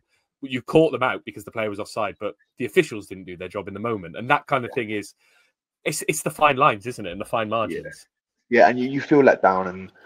And look, being a linesman at that level, it's a hard job. I'm not going to sit here and say it's not. It's a hard job. But if he was a foot offside, and because it happened so quickly, I would have been like, do you know what?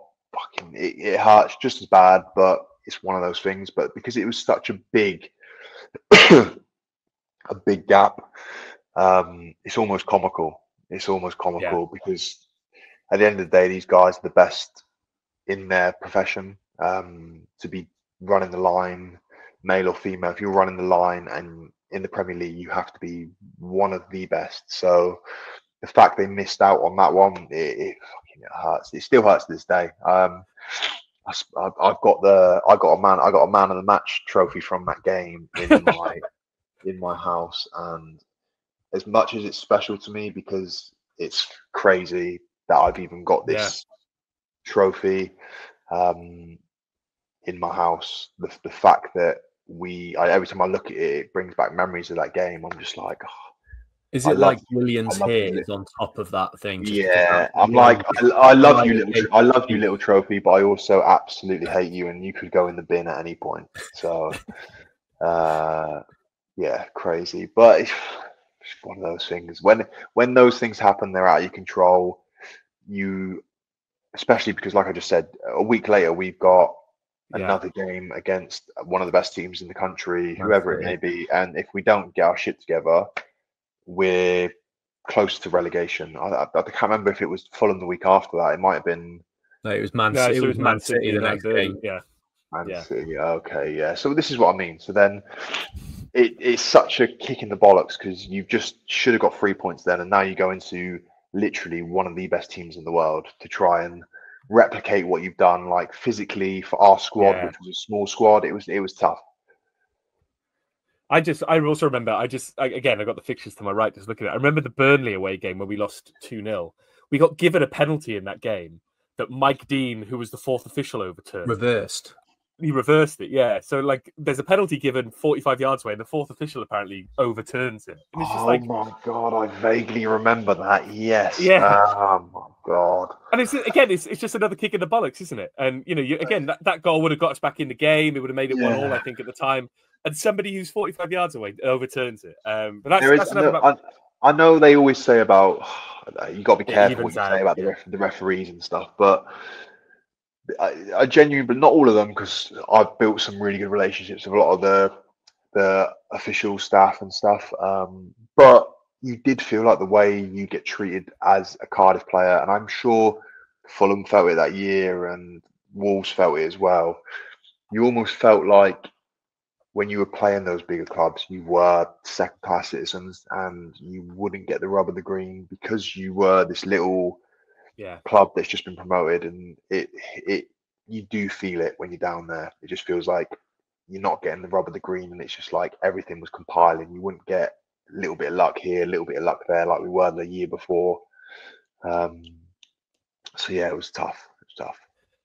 And it's quite interesting because obviously we went to Man United on the last day of the season, and you know, Old Trafford was a place where nobody ever got penalties, and for whatever reason that day we got a penalty, and we ended the season with a 2-0 win against Man United, which I think, when I look back as a fan, obviously that season, as much as we got relegated, still one of the best, most enjoyable seasons I've ever had as a Cardiff fan. And then to go to Man United on the last day of the season and beat them 2-0, that, you know, as much as you've already been relegated, that felt really good as a fan. I don't know if it felt the same as a player. Again, to your point about playing 10 games, 20 games, playing at these places like Old Trafford, you never think you're going to win there, but to go there and win was incredible.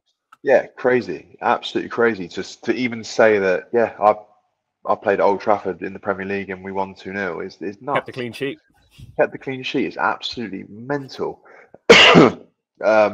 Again, something you never dream of being able to say or do as a young lad. So, look, if I always think about it, if we needed to have won that game, I always think about the other side where, look, if we had to go to Old Trafford and win, would we have won?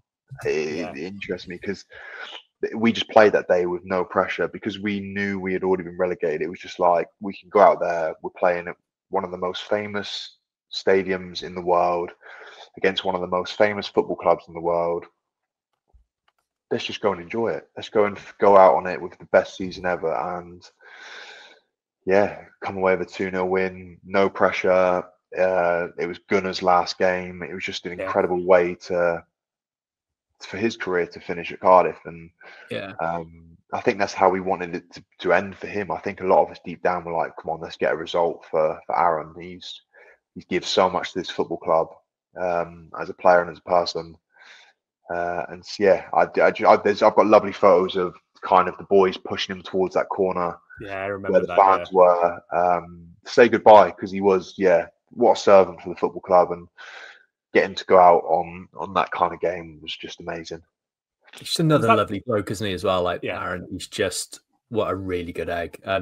We had him on a couple of years ago now, and he said it was just like the most special way he could have imagined ending his time at Cardiff, and that's you can't get better than that. Just another incredible person as well as a player, and it just felt like that. Those few seasons, there was a period of 3 or 4 years where we missed him massively. Yeah, but we were signing good players, or we had good players who were also incredible people. And that just resonated through the whole club, and that's why we were so successful for that period, because we just had good people who were good at football and wanted to do well for the football club. Was that the summer where you surprised him on holiday, or was that the summer before? Yeah, I can't remember. it was that summer. So you helped and a few others. Yeah. So it was his 30th birthday, and this is what I mean. This is the kind of friendships we had between each other. So he's going to Mykonos for his 30th birthday with his missus. She said to a load of the lads and a load of the girls, like, look, we're going over his 30th. If you can come over and surprise him, it'd be amazing. Next thing you know, there's like 10 of us over there. Amazing. And this is, there were so many things that year. I had my engagement party in like August, and I think literally the whole squad come. Like the whole squad. The manager came. Sol had his birthday party in the January. I think it was his 33rd birthday party. That the one at Lab 22 when he had his amazing suit on. That photo, iconic. It's amazing. Yeah, so the whole squad came to that. Boys that lived in London who would have gone back on a weekend or did this. Everyone stayed down. Everyone went to the party. If there was anything going on, it's couples dues, boys' birthdays, kids' birthday parties. It just felt like everyone would turn up for each other. So it was no surprise for us. We had success because we were literally all in it together. Yeah, I as an outsider and as someone who's watched this club for many years, and I think we talk about it now because when you look at the squad now and over the last couple of seasons, it doesn't feel like it is as close-knit, and it didn't feel as close-knit before. But that group of players and the fact that you all still keep in touch and, you know, you all still talk to each other and seemingly see each other and all that kind of stuff, it just showed how amazing that team spirit was. Yeah. there was nothing that compared to it. I mean, I've been involved in a few successful changing rooms, and you always have a great camaraderie. There's always good team spirit, but that 2017-18 Cardiff team, there's nothing like it. Literally nothing like it, and nothing would ever have come close to that. There was just, even the boys, even the French boys. You had like Loic, Armand of course, Traore, Loic, Armand. These boys who are from a culturally a different place, who speak a different language, just honestly, like so quickly. Like Loic come over from France and joined, and must have thought, who are these crazy people in this change room I'm now part of? But he just, like a duck to water, just was in, just no messing about, was in. And it was lucky because we had Sol, who obviously used to help the foreign boys bed in, and but it just felt like everyone that used to walk through that change room door, within 24 hours, they were family. And I think they felt it, and I think their families felt it, because still to this day, when you see people that you spent that year with, you've built such a rapport and such a relationship that 10 years could pass and you could see someone you were in that change room with, and it's like no time's passed at all. And the love that you had for each other still there.